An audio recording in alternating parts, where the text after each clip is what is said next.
अज किसान भी ख्वार है, अज दिहाड़ीदार भी ख्वार है, अज रेड़ी वाला भी ख्वार है, अज मजदूरी करने वाला भी ख्वार है, अज दुकानदार भी ख्वार है, अज ताजर भी ख्वार है, अज कारोबारी तबका भी ख्वार है।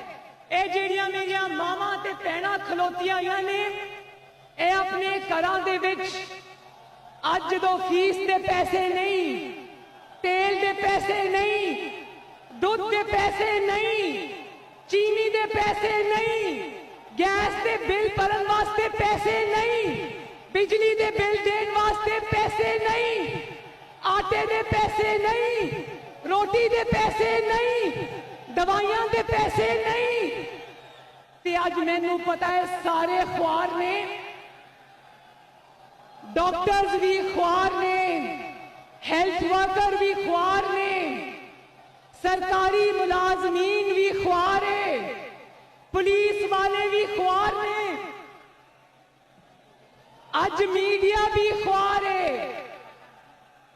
सारा पाकिस्तान रोंदा पिया जे, रोंदा पिया जे सारा पाकिस्तान।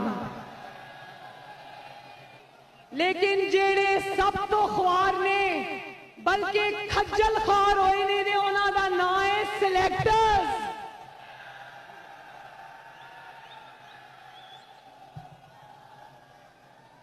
क्योंकि जब महंगाई होती है तो लोग सिलेक्टर्स को कहते हैं 22 करोड़ आवाम में से तानू यही लभ्या सी जिहड़े सारे सद दे उत्ते ला के ला दिता।